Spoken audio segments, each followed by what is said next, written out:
Hey, we're up 25 in Maui. I'm at Ohio State with Gary Williams, and we're playing Vanderbilt in a morning game. Nobody's in the that big gym there at Lahaina.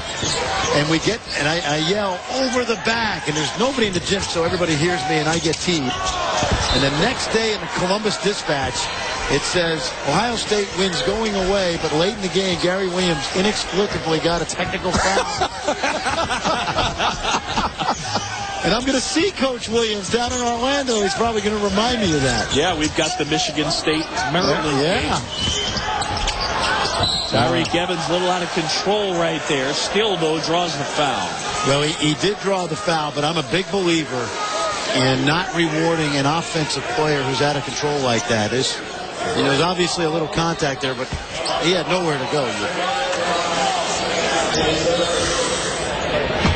Calipari's team down 4, the winningest coach in Memphis history, and Tigers at 104 wins last 3 years, tying an NCAA record. Tyreek Evans, his last game, didn't score a lot of points, but I thought he had a better game than the first one because he shared the basketball. He had 6 assists. He had 7 rebounds. He had 12 points. He had a more complete game. But in the first game, he had 18, 19 points. And people probably thought, oh, he had a great game there. But he was more of a basketball player in that second game. Anderson has his shot blocked, but gets his own miss and lays it in. He is determined. 9. He's a warrior, and he is like emblematic of why Xavier has been good for so long.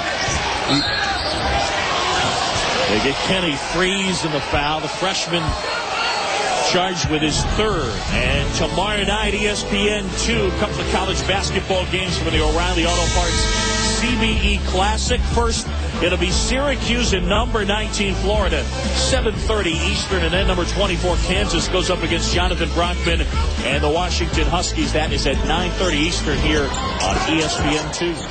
Well, if you haven't seen John Brockman play, I talked about Johnny Flynn as being my favorite point guard. If I was putting together a roster here, but he'd be on my team. Oh, he plays hard all the time on both ends of the floor on every possession, and I like to see him and Herringody go at it, or John Brockman and Tyler Hansbrough going, and now that he's back in the lineup. Tigers follow wouldn't go. Rebound ripped down by Jason Love.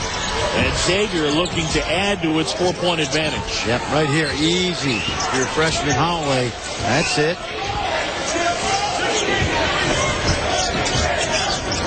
Xavier's been having a lot of success close enough. C.J. Anderson down low. Look for them against Jeff Robinson. Maybe to create a double team. Raymond, spin move in the fadeaway. Nice shot. Got some separation. That's exactly, John. That's a hard shot right there without traveling. All he needed was to create that separation. You're exactly right. No. Yeah, but DJ Raymond was able to get that separation because of his strength. He was going up against Wesley Witherspoon. So, good point. Holloway kicks out. Anderson the ball fake. Raymond the 3. Taggart the rebound here from the Tigers. Anderson fouled, and he'll go to the line. Memphis trying to push the pace and get something going in transition.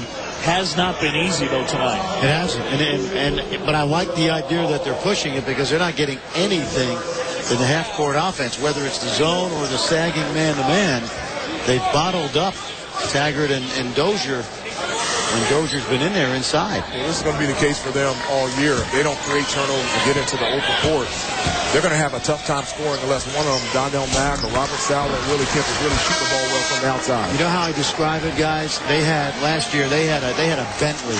They had a Bentley, but they don't have the same engine this year. They may have I don't want to say a Chevrolet engine in the Bentley. Last year they had Derrick Rose running the show.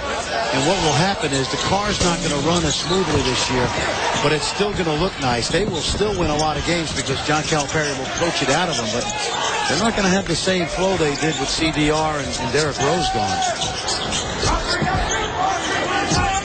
After their Game 1 win here in Puerto Rico, Edgar Padilla played for Calipari at UMass. Asked John Calipari, who's your point guard? And Coach Cal said, I don't know. And Padilla, who lives here in Puerto Rico, said, say that again? I don't know. 4 different guys are bringing the ball up the court.